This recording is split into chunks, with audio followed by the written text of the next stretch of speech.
It's Big Rob again, and I'm back. And today's lesson is about blueprints. And I want to talk about the various different things we should know about blueprints. And what I've learned is that working in the field for the many years that I had, is that a lot of new young electrical apprentices, they can't read blueprints. Maybe it's from the trade school that they went to, didn't spend a whole lot of time on reading blueprints and understanding the symbols and various different things. So what I want to do is, first, I want to introduce you to how a blueprint is set up.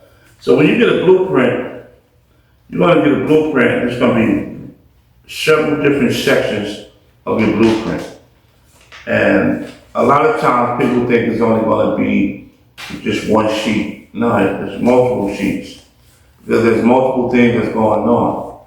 But the big thing that I want to talk about is, first thing I want every electrician to do is to learn how to read the symbols. Understanding what a symbol for an outlet is, what a symbol for a light is, what a symbol for a switch is, and those various things. And because if you look on here, this blueprint, and you go through it, like you'll have a circle with lines through it, will represent switches, receptacles, and then you'll have an S with a line through it, will represent a switch. Then you'll have what you call a double pole switch, and then you have to follow the circuit. So when you see the lines going from one light to another light to another light, then it goes to a switch, it's telling the electrician how he should wire it up and how he should follow the circuit all the way. Also, learning the symbol is important because it also tells you about the breaker boxes and how the home run, when it leaves the switch or when it leaves the receptacle and it goes into the panel. And you need to understand that. The other thing is that after learning all the symbols, you should read the different notes that's in the blueprint. Let me find it. And every blueprint will give you different notes based on the equipment and the material that you're using. And it will give you like a breakdown. Like this right here will tell you how many luminaires, which is lights. It'll tell you how many receptacles, how many plugs, how many basement receptacles, multi-outlet raceways. It'll give you a listing of all the material that you need on the blueprint. And especially if you look here, this blueprint is a commercial blueprint. It has 2 floors. And one of the floors has a beauty salon, a real estate office, another real estate office, an insurance office, and another insurance office. So each office is being wired up differently. And with that in mind, you'll have another one, and I think this is for the first floor. The first floor diagram will also give you a lot of different things. And one of the things, you have to follow the blueprint because you got to follow how the circuits are ran, especially as an electrician. You got to follow that, how they're wiring it up. I'm gonna break it down to and make it use better verbiage. The circuit is where's the power coming from, the receptacle, and how it's being driven and wired up inside the commercial building. And then, prime example, this is the basement floor plan. The basement floor plan also gives you a layout, and the circuit also gives you the entrance, the exit signs, because it also gives you the fire alarm. All this stuff will be in place. And then electricians also have to be able to communicate with all the other trades.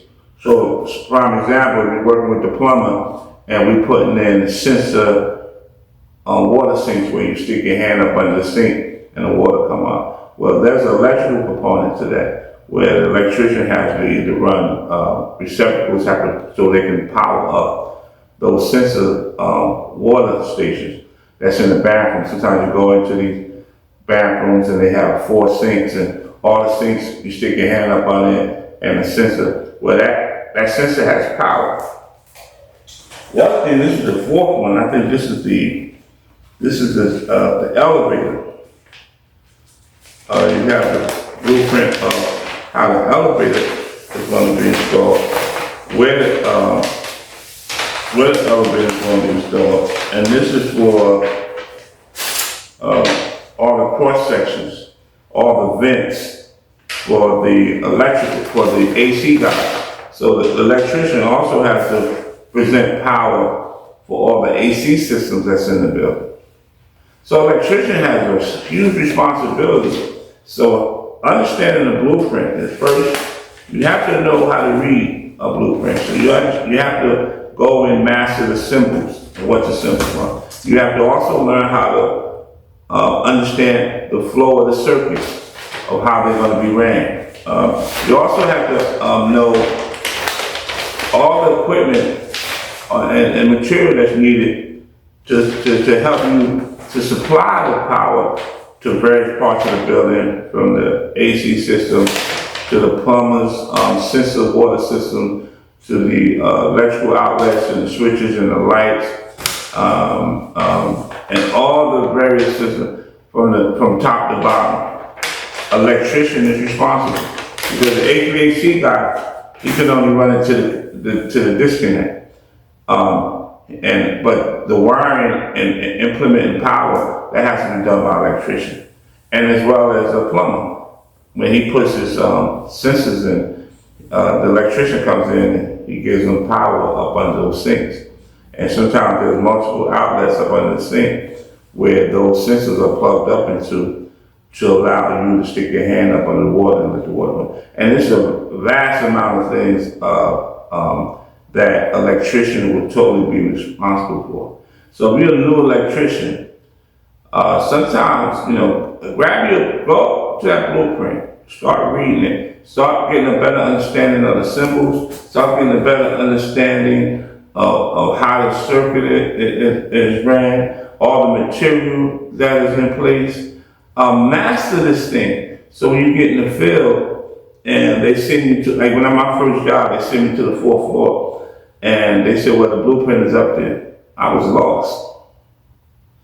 And then I took the initiative. I started learning how to read a blueprint. I started learning how to use the measurements in the blueprint and apply them to real life. So you'll look on the blueprint and it'll have certain many inches on it. And you have to apply that, take that measurement off the blueprint and apply it into the real world, into the field. You have to do that. You got to know when you run the 3-way switches or 4-way switches, or and what switch is different than the other. And you have to be able to read that on the blueprint. You got to understand when you're doing a 4-game box and different from a 1-game box. You got to know the difference. And blueprints are different when you go into residential and then you go into a commercial. But it's still, the application is still the same. You still have to be able to read the blueprint. Read the blueprint. You young electricians that I'm always talking to and I'm always concerned about, learn how to read the blueprint, and I promise you that will take you a long way. And as I always say, the more you know, the more you grow. Peace.